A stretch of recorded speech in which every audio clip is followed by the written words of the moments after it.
बिहार में किसी के लिए बाहुबली तो किसी के लिए मसीहा। शहाबुद्दीन को कौन भूल सकता है। खासकर सीवान जिले में उनकी तूती बोलती थी और अब वो नहीं है तो उनकी राजनीतिक विरासत उनकी पत्नी हिना शहाब संभाल रही है। बिहार विधानसभा चुनाव में उन्होंने अकेले चुनाव लड़ा था। भाजपा और आरजेडी दोनों ही दलों से उन्होंने किनारा कर लिया था। शहाबुद्दीन को जानने मानने वाले कई लोग लालू यादव पर इस बात का आरोप लगाते हैं कि शहाबुद्दीन लालू यादव के खास थे, लेकिन आखिरी दिनों में लालू यादव का साथ उन्हें नहीं मिला।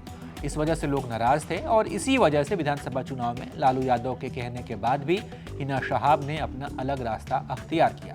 बताया जा रहा था कि लालू यादव ने हिना शहाब को ऑफर भी दिया था कि आप आरजेडी में आइए और हमारे टिकट पर सीवान से लोकसभा का चुनाव लड़िए, लेकिन हिना शहाब ने निर्दलीय चुनाव लड़ा था। लेकिन आज हिना शहाब ने लालू यादव की पार्टी आरजेडी को ज्वाइन कर लिया है।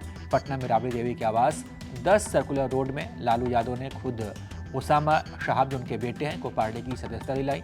इस मौके पर तेजस्वी यादव भी मौजूद थे। दिवंगत शहाबुद्दीन की पत्नी हिना शहाब भी वहां पर थीं और उन्होंने भी आरजेडी की सदस्यता ली। देखिए, बड़ी खुशी की बात है कि आज राष्ट्रीय जनता दल के राष्ट्रीय अध्यक्ष जी ने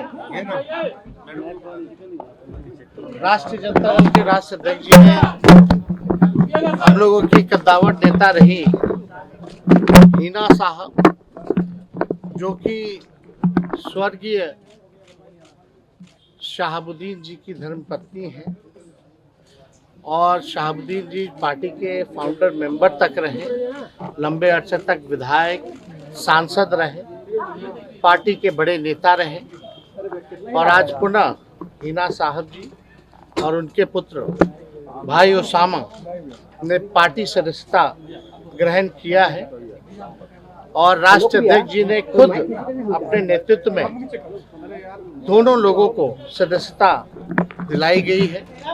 आरजेडी में शामिल होने से एक दिन पहले उसामा ने लालू यादव से मुलाकात की थी। बीजेपी का कहना है कि आरजेडी बिहार को पीछे ले जाना चाहती है। शहाबुद्दीन के परिवार को अपनी पार्टी में ज्वाइन करा के आरजेडी ने यह स्पष्ट कर दिया है कि उसकी ऑफिशियल रणनीति आने वाले बिहार चुनाव में गुंडों को टिकट देना, गुंडों के परिवार को टिकट देना और बिहार को एक ऐसे युग में वापस ले जाना है जहां माफिया, बाहुबली और गुंडे विधायक के भेष के अंदर जनता को लूटा करते थे और मासूमों की जान को लिया करते थे। बिहार वापस से वो काले दिन में कभी नहीं जाएगा।